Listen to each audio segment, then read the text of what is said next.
Hello, everyone, and welcome to our second episode of this podcast series, Business of Cricket.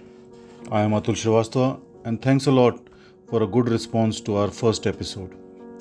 I've been in the business of cricket and I've done the 360 degrees of this ecosystem, have participated in various aspects of this business in the last 15 years of my journey.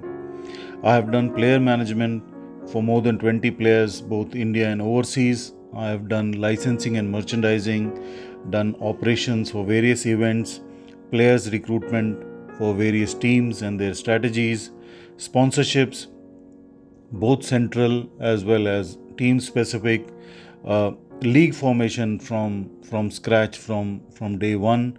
I have also run few academies in India and overseas. In the last 5 years, I have invested my time, energy, and money into technological innovations uh, into cricket, and I am trying to make every single equipment used in cricket smart. So you will have a smart bat, smart shoe, smart helmet, smart ball, smart stumps, and all this will talk to give you data on a mobile app for consumers and on real time basis for the broadcasters. Uh, Through this series, what I am trying to do is give you the insight on the whole business of cricket, which is the ecosystem of cricket. Cricket, all of us know, is number one sports in India and is one of the most viewed sports across the world. The World T20, which was held in Dubai and Oman, broke viewership records in several regions, including garnering a record television reach of 167 million and a record consumption of 15.9 billion minutes in India on the Star India network. The overall TV consumption for the full tournament was recorded at 112 billion minutes.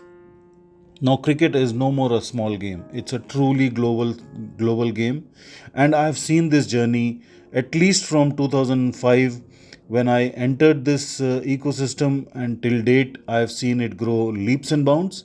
And I am sure that 10 years before I came in, the cricket was already evolving to a certain level. The overall complex, the commerce of cricket is more than billions of dollars, and cricket now through the digital platforms has actually reached 200 countries. With T20 coming in, cricket has really become a fast sport. It has really become a team sport. It has really become a sport which requires a lot of analytics and a lot of innovations and a lot of new things which you are seeing in cricket is happening because T20 has come in and changed, increased the viewership of cricket all across the world. The business of cricket has many segments, and therefore, we will in this series have a look at various segments and in detail as we move forward. Since it is a massive economy, there is a scope to make careers and business across various verticals, and therefore, it is not just players who make money in this ecosystem. There are a lot of people and lot of businesses who make money in this ecosystem. Through my experience, I have realized that there are four pillars of this ecosystem which are actually interrelated to each other, helping each other, paying each other, creating this ecosystem and driving the value chain. These four pillars I will define. The first pillar is the association or administrators or team owners. Now this cluster, the first cluster, is the first pillar. Associations, governing bodies, team owners, and very important pillars. They are like the ICCs and BCCI, the PCB, Cricket Australia, English Cricket Board, etc. They run cricket within their jurisdiction, and they need to be profitable so that they can invest more into the ecosystem. The biggest bodies or powerful bodies, therefore, are BCCI, Cricket Australia, ECB, and ICC because they earn enough to give it back to the ecosystem. They have to make money to keep driving cricket and keep innovating Within cricket, there are three formats, and lot of money goes in running these three formats. Like BCCI has lot of money, and therefore BCCI is able to invest lot of money into cricket. So it is very important for this pillar to make money. The countries or associations who fail to do so slowly fall off the grid, like Kenya or Zimbabwe, if I can say so, as an example. We will of course analyze this in detail in our future broadcast, and we'll take you through, how they earn, what they earn, and various comparisons we'll do while we do the other series. The second pillar, which is a very important pillar and which basically funds cricket, is sponsors. It is important to understand why sponsors put money into cricket, and also what are the various uh, things which the sponsors invest into cricket. What does the sponsor expect in return?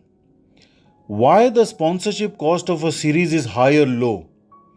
We will analyze all of these for now, and we need to understand that for cricket ecosystem to function smoothly, sponsor has to see value against the monies they spend into cricket.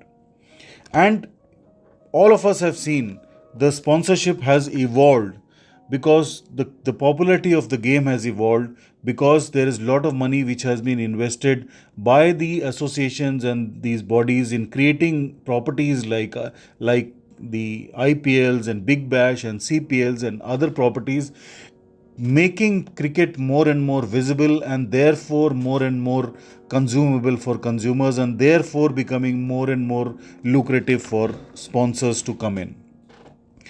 Broadcasters is the third most important pillar, because this is the team which takes the maximum risk. This is the team which shows cricket live or recorded, and it takes it to the final consumer in the final form, which makes it exciting and consumable. Broadcasters actually underwrite the tournaments or the series, and as I said, they take the maximum risk. A league like IPL basically becomes viable because of the broadcasters. Broadcasters present cricket, and they actually rope in sponsors, and they show the value to the sponsors through their viewerships, and they drive this ecosystem with the associations to ensure that the sponsors get what they want from the game of cricket through viewership and through very clear deliverables which every broadcaster has for their sponsors. We will discuss this also in detail in the series which are coming up. The fourth and the most important pillar for the cricket ecosystem are the players. Players form the last and the most important part of the ecosystem. They are the so-called heroes of the ecosystem, and their quality of performance define the value of cricket ecosystem. The heroes make people see the sport more and more, and their heroics make them icons of the game. Virats and Rohits drive viewerships in India, and Warner and Smith and others drive viewership in Australia. Similarly, in the earlier era, the Sachins and Sehwags and Gangulis and Dravids and Lakshmans used to drive viewership. This has now been taken over by the new crop, which is Virats and Rohits and Shreyas and Surya and Rishabh Pant. So these guys actually drive the TRPs, because what the quality of cricket which they play on the ground makes them heroes and makes cricket a hero's game, and therefore watched by many, and they help cricket cut across age, they help cricket cut across gender, they help cricket cut across geographies, and therefore they increase the viewership. When the viewerships increase, the sponsorships increase, and therefore the whole ecosystem starts to work. The quality of cricket which is played is very, very important, and that's why players are very important. Therefore, you can see the difference between the valuations of a IPL or a CPL or a PSL or a Big Bash.